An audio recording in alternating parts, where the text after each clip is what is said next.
Rumour फैल गया है कोर्ट में कि बम है, एक मेल आ गया। कहाँ से आ रहा है कोई अभी तक गिरफ्तारी नहीं होती, कुछ पता नहीं। आप देख रहे हैं MA news. Patna civil court को बम से उड़ाने की धमकी, सुनवाई टली। नमस्कार, आप देख रहे हैं MA news. Patna civil court को बम से उड़ाने की धमकी मिलने के बाद सोमवार को कोर्ट परिसर में हड़कंप मच गया। सुरक्षा एजेंसियों ने तत्काल कार्रवाई करते हुए सिविल कोर्ट कैंपस को खाली कराना शुरू कर दिया। इस वजह से आज होने वाली कई अहम सुनवाइयों को टाला गया। जानकारी के अनुसार सिविल कोर्ट को एक ईमेल प्राप्त हुआ जिसमें परिसर में 3 RDX IED लगाए जाने का दावा किया गया था। धमकी के बाद पुलिस, बम निरोधक दस्ता और अन्य सुरक्षा एजेंसियां मौके पर पहुंची और तलाशी अभियान शुरू किया गया।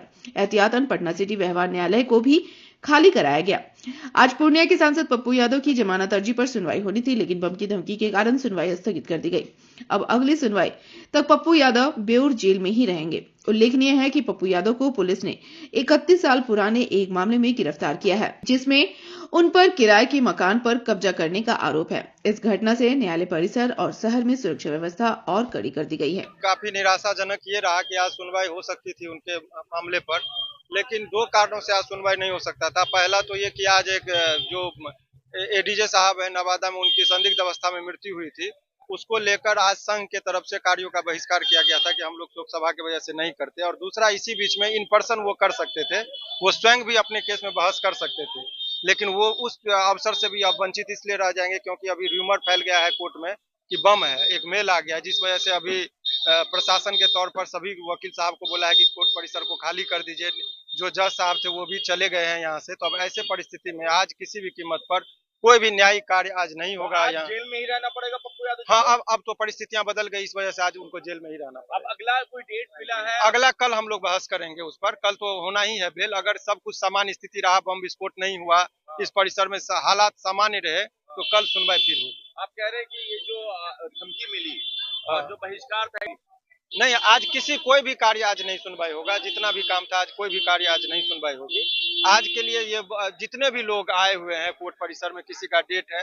देखिए, ये पप्पू यादव जी के अलावा भी एक प्रशासन से बहुत बड़ी ये उनका नाकामयाबी है कि ये चौथा अटेम्प्ट है कि जब कोर्ट में इस तरह का मैसेज आता है, कोई भी आदमी मेल कर देता है कि यहाँ बम है और बम रहता ही नहीं है।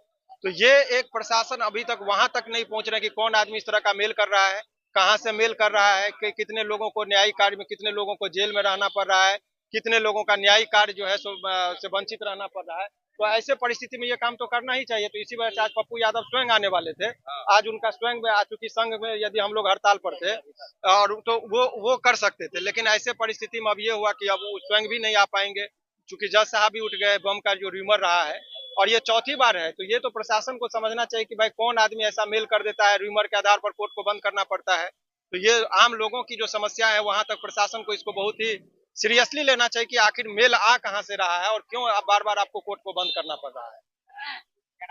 एडवोकेट शिवनंदन भारती। और रही जहां तक बात है पप्पू यादव जी का केस में, तो आज हम लोग तैयार थे, आज बहस हो सकता था, लेकिन अब वो जो है सो कल करना होगा। अगर सामान्य स्थिति, अगर कोई बम विस्फोट इस कोर्ट में नहीं हुआ, सब कुछ हालात सामान्य रहे, तो कल जो है सुनिश्चित तौर पर उनके कोर्ट में, उनके केस में बहस। इस तरह की घटना होती है, समझ में आता है, समझ में नहीं आता है, काम डिस्टर्ब होता है। और उसके अलावा कहाँ से आ रहा है कोई अभी तक गिरफ्तारी नहीं होती, कुछ पता नहीं चल पाता है। स्क्वाड टीम आती है, खोजबीन करती है, मगर कुछ भी पता नहीं चल पाता है और हम लोग का काम बाधित हो जाता है। लोग दूर दूर से क्लाइंट आए रहते हैं। आप इसी यहीं रहते हैं, यही काम आपका? हम यहाँ भी करते हैं, हाईकोर्ट में भी करते हैं, मगर यहाँ का केस उठ रहता है तो हम लोग देखते हैं। ये क्या बार हो गया लगातार? लगभग 4-5 बार हो चुका है इस तरह की घटना हो? इस तरह की घटना 4-5 बार हो चुका है, लेकिन उद्भेदन नहीं हो पा रहा। उद्भेदन नहीं हो पाया है, पता चल ही नहीं पाया है कहाँ से हुआ, कब हुआ। कितना बजे खबर आई आज? ये अभी लगता है कि आधा घंटे पहले 11:30 तक खबर आई।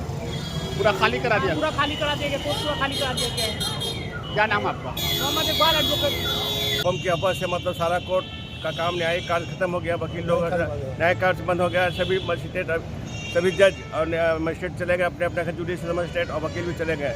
कोर्ट सन्नाटा पड़ा हुआ है। ये लगातार कई बार इसके पहले भी कई बार इस तरह की अफवाहें हुई, लेकिन अभी तक कुछ उसका पता नहीं चल पाया कि कौन लगता है इस तरह का, कौन इस तरह का कौन कर रहा है ये काम तो मतलब खुफिया विभाग का काम नहीं है कि मालूम कर उसको। जी। इसमें जजेज या मजिस्ट्रेट या वकील क्या कर सकते हैं? इसका काम मतलब केंद्रीय खुफिया विभाग का है और स्टेट खुफिया विभाग का है। बहुत शर्म की बात है कि 5 बार इस तरह की अफवाह हो चुका, और या तो बम पकड़ो और नहीं तो अफवाह करने वाले को पकड़ो।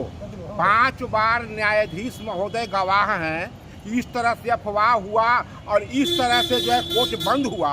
और माननीय न्यायाधीश महोदय के गवाही पर भी अगर सजा नहीं मिले अफवाह पैदा करने वाला को, या दूसरे शब्द में कहिए तो यहाँ पर प्रशासन बिल्कुल फेलुअर है कि कोर्ट के न्यायालय में नहीं अफवाह फैलाने वाले को पकड़ पाता है और न बम पकड़ पाता है।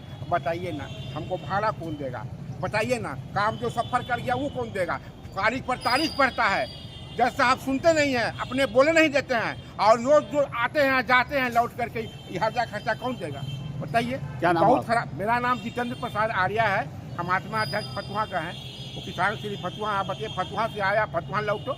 कितना बजे आपको खबर मिली कि यहाँ पे बम इस तरह? आयला के बाद हम तो बैठे थे कि वकील साहब आवेंगे तो काम होगा, और जब वकील साहब नहीं आए तो लोग कहा कि निकलिए ना तो आपको को बंद कर देगा, तो वही निकल के जा रहे हैं। हम तो असरा में थे।